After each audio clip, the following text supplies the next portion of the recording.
Happy Canada Day, fellow Canadians, and everyone that wants to be Canadian for today. I hope you're all out enjoying the festivities with your friends and family by your side. When we think about festivities and celebration, we think about fireworks, parades, music, noisemakers, people shouting and cheering, crowds and being close. No doubt that because today is a national holiday, that more people will be out in public places and family schedules will probably be sidelined. Your regular stores will probably be closed also, and your favorite restaurants will be busier than usual. When I think about Canada Day, a holiday I love, I think about all that I mentioned, and it brings such glee and joy to my heart, as it brings back childhood memories of when I myself was in the parade. And when I wasn't, I loved watching the bagpipes and marching bands go by. It's a holiday that every year I look forward to. However, now when Canada Day comes around, I celebrate with my favorite people on the planet, my son and my husband. I spend the week before the day arrives preparing my son for the upcoming day.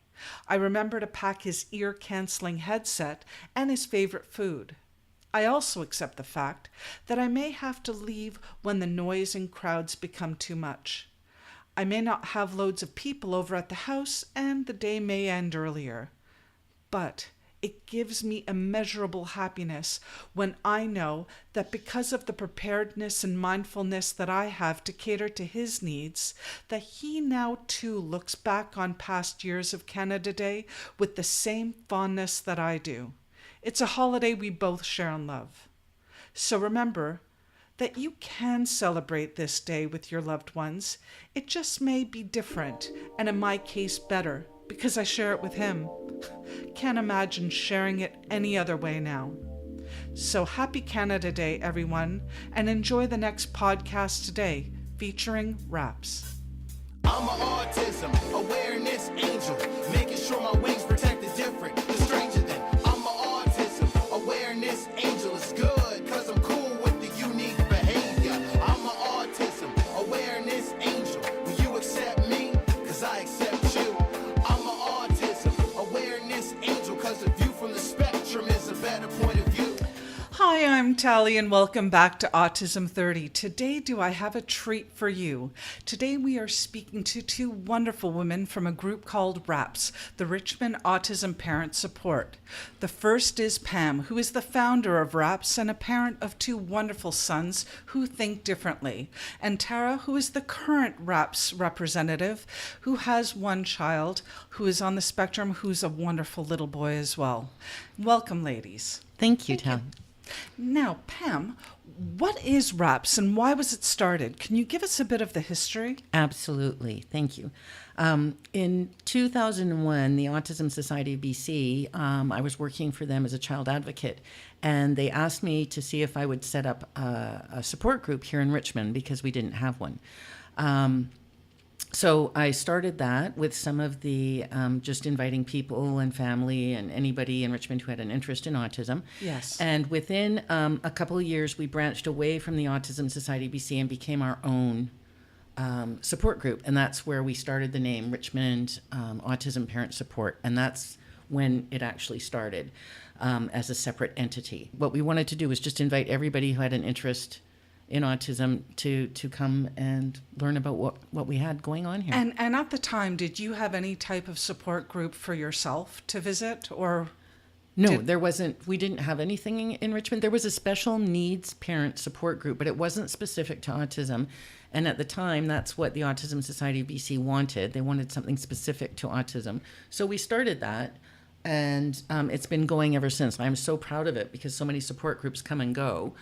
Or become online type email network type things. And the fact that RAPS has blossomed into what it is today is just fantastic. And I know, and speaking from people around the Richmond area, it really is a key location where it enriches the lives of people who have autism in their family, without question.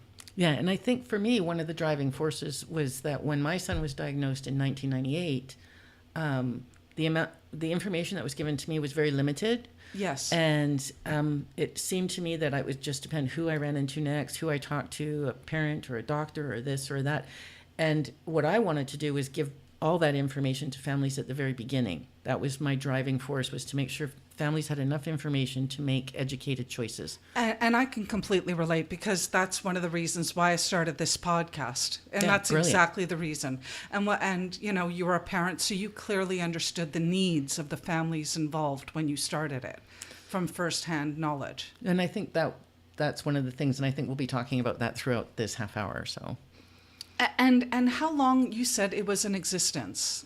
So it's been in existence for 15 years, 13 as its own entity, and 2 previous years when we were affiliated with the Autism Society of BC. Fantastic. Now, Tara, who is welcome at these meetings currently? All parents who have children with autism are welcome at our meetings. So now, does that also include grandparents and cousins and siblings? Yes, of course. So everybody is clearly welcome at the meetings. Now, can people who are not located here in Richmond, British Columbia, Canada, attend these meetings? Or is it open to others? Yes, it is. We have parents coming from Surrey, Coquitlam, Vancouver, all over the Lower Mainland come to Richmond to come to our meetings. Which is fantastic, in the sense that I know here in Richmond we are really, really lucky, because we do have a strong autism networking situation here, because we do get people who cross the boundaries from their own cities to attend, which is a testament to the work that you started, Pam. So well done. Yeah, it would be nice if there was a RAPS in every, well, it would have a different name, but it'd be nice to have it in every community. And I hope one day they do, because I know the information and the wonderful things that actually happen, and the wonderful comments that you hear from people who attend these meetings, I think is really invaluable. And how often do they take place? Our meetings take place on the last Thursday of every month, except for July, August, and December, because most people are away or doing family vacations at that time. Absolutely, and that's completely understandable. So people don't really have to remember a specific date on the calendar. They really just have to remember the last Thursday of every month. That's correct. Is a RAPS meeting. And what time do they typically take place? At 7:30, and they go till about 9:30. Oh, okay. So there's a set time, so that people do have enough time to come home from work and eat dinner and then attend the meetings. Yeah, get their kids ready for bed and then come on out and chat. And chat with other great people. Now, is it free to attend these meetings? Yes, all our meetings are free. Which is fantastic news, because I know, considering all the wealth of information that you do get and the fact that you have fabulous treats at these meetings, to think it's free is beyond, but that's wonderful news to our listeners. And Tara, what happens at these meetings so that people can get a clear idea in their own head?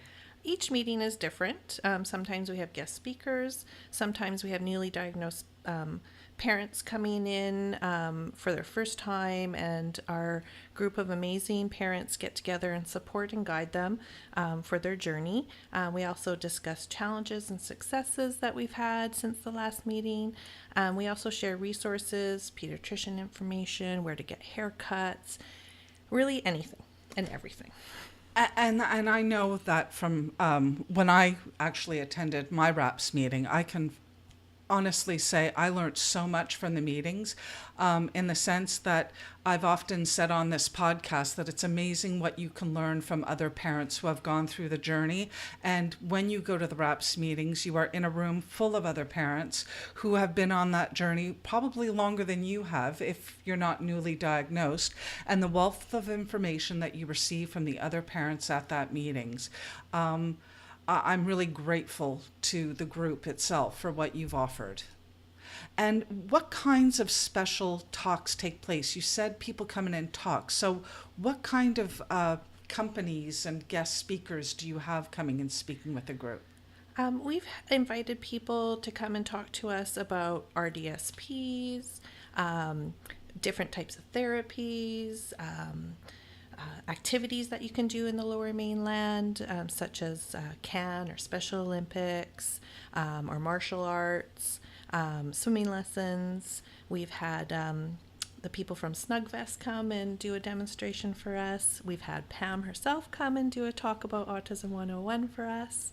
Naturopaths, nutritionists, anybody that can give us any information about autism that we can share with our families or what we want. So not only do you, when you attend these meetings, learn the wealth of information, of experience from the other parents there, you actually get educated about other resources from speakers that you actually invite in to the meetings themselves. That's right.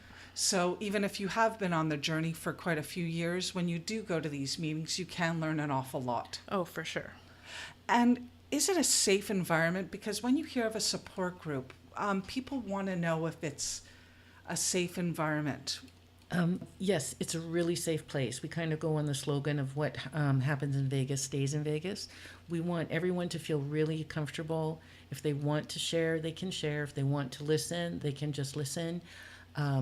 We don't judge anybody for treatment choices, for anything that they want to do for their family. We're just there to give information and share what we've done or what we've found.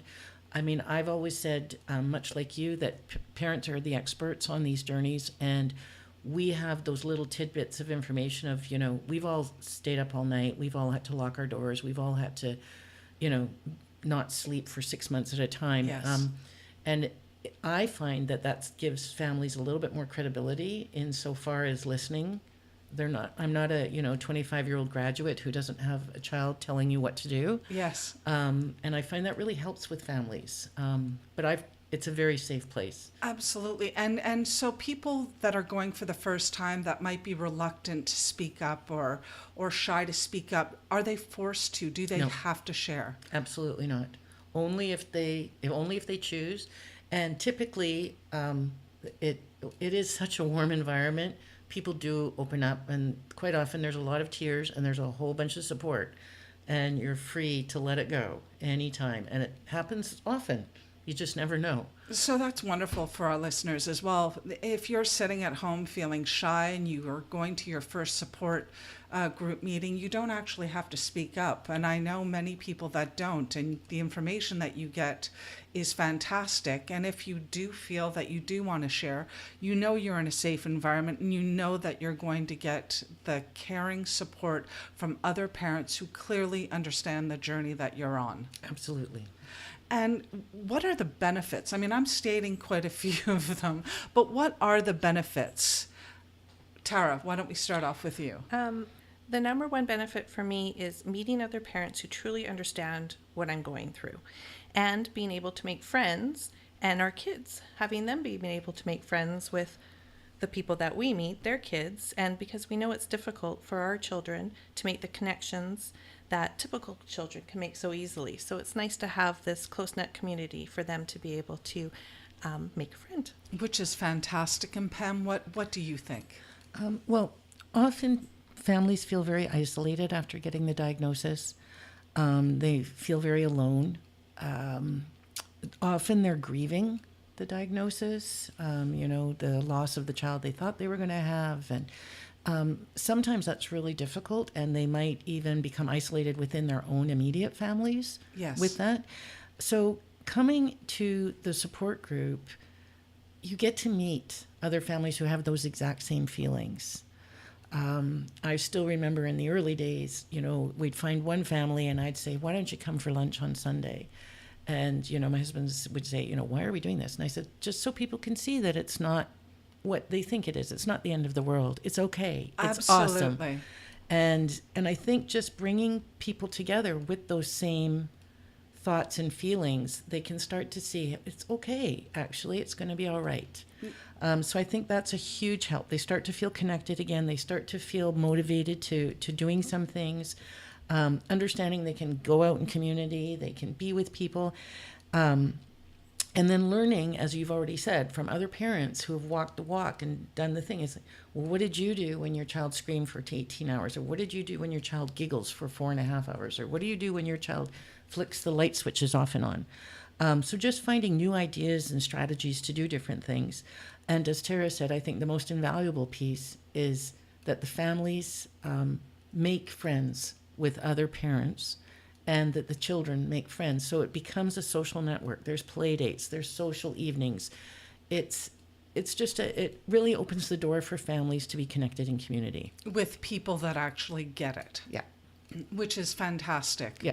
And I know you spoke about the grieving process. And when we speak about the grieving process, we don't mean diminishing the value of our children. We're just Not at all. talking about accepting a different reality that might change also. Exactly. It's kind of the you have a baby and you make all these plans and you plan this life, and then all of a sudden someone tells you something and that kind of goes poof, and you have to come to a new reality. And I think letting families see other families who have come through it and are celebrating and doing fantastic is really helpful. Absolutely. And I think both your families are testament to that wonderful example as well, about really living the full life. Absolutely. With children on the spectrum. And what do you find people have told you about attending the meetings? I mean, I know I have my opinions, but what have other parents and other people that have attended your meetings have said to you? Tara? I find that I've been told that people, when they are feeling down and they need a pick-me-up, they come to our meetings to get back on track and set their mind straight again, that everything's okay. And that they find inspiration at our meetings. Which is great. And Pam, what about you? What I find and that I've heard is that families just feel so comfortable to share that it really just, it provides that safe space that you were talking about. And it's really hard if you don't have that avenue to let some things out.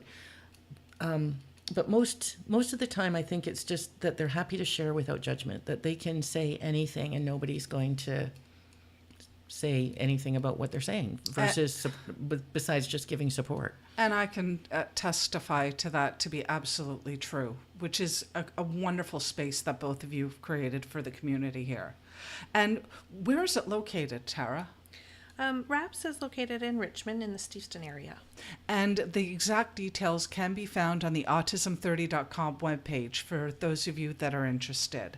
And finally, at the end of our interview, I would like to ask the two of you, Pam, what would you like the world to know about autism? Whoa, well, that's a pretty loaded question. Yes, it is, but I'm sure you can answer it beautifully. Well, I think number one, that there's no such thing as one autism. I think it's autisms.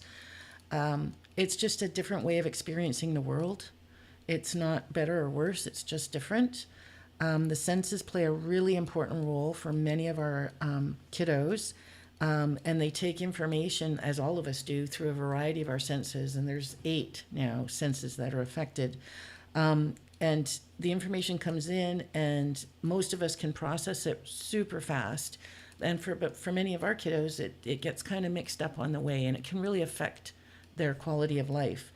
I think understanding, Yes, respect, absolutely. is probably the most important thing, is just knowing that when you see a child and you might be seeing something that you might call a behavior, you have to understand it from their point of view. We can't put our perspective on that situation. And I think that's a really important piece of information to get out there. Yeah, I think, because these kids really do experience in the world quite differently. So I think that's important. And I also think it's really important that people know that if we don't have different thinkers in the planet, we are not going to have much of a future, because we wouldn't have half the technology we have today without different thinkers. Yes, So. and Temple Grandin pretty much said the same thing. She said the world wouldn't be where it is currently without autism in it, Exactly. which is beautifully said. Thank you very much, Pam. And Tara, do you have anything to add? I do. I just pretty much carrying on from what Pam says. When you see a child and you see him acting out and you think being naughty, don't be so quick to judge and label that kid. Our kids are coping with so many different things, like Pam says, and they're trying to hold it together the best they can, and just be supportive. Absolutely. You know what? I think both of those answers are really valuable and beautiful, and I think everybody should take note of that. Well, that basically concludes our interview for today. So I'd like to thank Pam and Tara for joining us and sharing with us this fabulous resource that we have in Richmond, British Columbia, RAPS, with us today. Thank you, Tara. Thank you, Pam. Thank you. And if you would like to know more about RAPS, you can look for that information on our website at autism30.com. And if you're listening to us on iTunes, don't forget to like us and write a review. And you can find us and join us on Facebook, Twitter, Google+. And once again, thank you for joining us. This is Tally telling you to live in love. Hey yo, I'm an autism awareness angel, making sure my wings protect the different, the stranger than. I'm an autism awareness angel. It's good, cause I'm cool with the unique behavior. I'm an autism awareness angel. Will you accept me? Cause I accept you. I'm an autism awareness angel, cause a view from the spectrum is a better point of view.